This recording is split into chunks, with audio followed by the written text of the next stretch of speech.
लेकिन आपको बता दें कि हमारे साथ इमरान मसूद साहब जुड़ गए हैं, नेता बीएसपी। उनसे पहले हम चर्चा करेंगे, फिर बाकी मेहमानों के पास चलेंगे। इमरान मसूद साहब, बहुत बहुत स्वागत है आपका। मसूद साहब, अभी देखिए उपचुनाव होना है, लेकिन उपचुनाव से पहले ही फिर दंगों की बात आने लगी है। आप कैसे देखते हैं? देखिए, भारतीय जनता पार्टी के लोगों को इसके अलावा कुछ इनके पास है नहीं, तो ये यही दिखाते हैं। अभी इनकी सरकारें देश में और प्रदेश में सब जगह चल रही है। विकास की बात करें, काहे दंगे की बात कर रहे हैं? विकास की बात करें, विकास के मुद्दों के ऊपर चर्चा करें। कहाँ सड़क बनवानी, कहाँ नाली डलवानी, कहाँ सड़क खड़ंजा डलवाना है, किन गाँव के अंदर पेयजल की समस्या है, गन्ने का भुगतान हुआ कि नहीं हुआ, इन मुद्दों के ऊपर बात करें। कहाँ दंगे की बात करने लगे? लेकिन इमरान जी, इस बात की भी तो जनता को पता होना चाहिए ना, मौजूदा वक्त में सरकार के किस नेता के इशारे पर यह दबाव हुआ, किन लोगों के लिए कहा गया कि उनके हत्यारों को छोड़ा ना जाए, तो ये बात भी सामने आनी चाहिए यूपी की जनता के। ये देखिए, अचार सिर्फ खाने के लिए ही नहीं है, कमाने के लिए भी है। ये अचार के बिजनेस करके महीने के 5 लाख कमा रहे हैं। आपको भी ये करना है तो फ्रीडम ऐप को अभी डाउनलोड कीजिए। बहुत लोगों ने इस दर्द को, इस दंश को झेला है, और हम लोगों को आगे निकलना चाहिए। हमें विकास की बात करनी चाहिए, विकास के मुद्दों पर चुनाव लड़ना चाहिए, और इसके अलावा बेकार की बातों से कुछ हासिल नहीं होता। समाज के अंदर मोहब्बत और प्यार का संदेश देना चाहिए।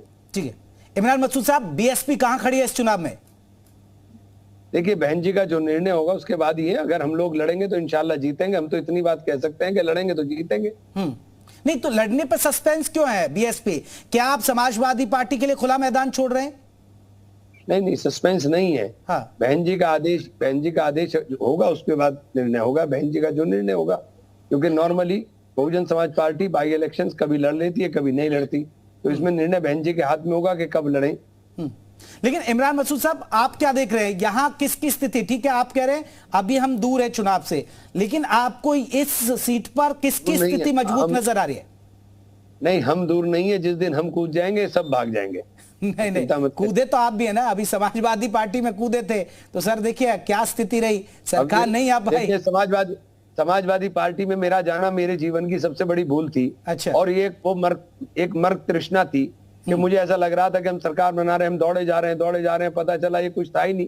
ये तो भाजपा और ये मिलकर के दोनों ने अपनी खिचड़ी पकाई थी कि तुम मेरी करो और मैं तुम्हारी करूं। पूरे प्रदेश में एक माहौल बना दिया कि दो लोगों के बीच में लड़ाई है। जब नतीजा आए तो बिल्कुल साफ हो गया। नतीजों ने साफ कर दिया कि भाजपा के साथ लड़ाई के अंदर समाजवादी पार्टी कहीं टिक ही नहीं पाएगी।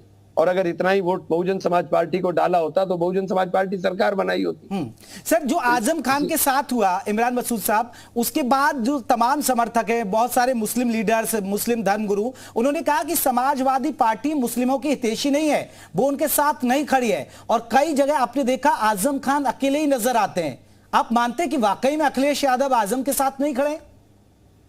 पहले दिन से नहीं खड़े, आज से क्या नहीं खड़ेंगे, पहले दिन से नहीं खड़े। हाँ। आजम साहब अकेले थोड़ी ना है, एक आजम साहब थोड़ी है पार्टी के अंदर। कितने आजम इस पार्टी के अंदर हैं जिनको मैं गिनाऊं आपको? अखिलेश जी का जो रवैया हम लोगों के साथ है, वो रवैया कहाँ दर्शाता है कि उनको तो डर लगता है कि हमसे हाथ मिला लेंगे तो इनका कहीं दूसरा वोट नाराज ना हो जाए, दूसरा वोट इनको देता नहीं। जी, तो आपसे तो हाथ मिलाया था ना इमरान मसूद जी, आपसे भी इसलिए हाथ मिलाया था कि आप आएंगे तो वोट मिल जाएंगे।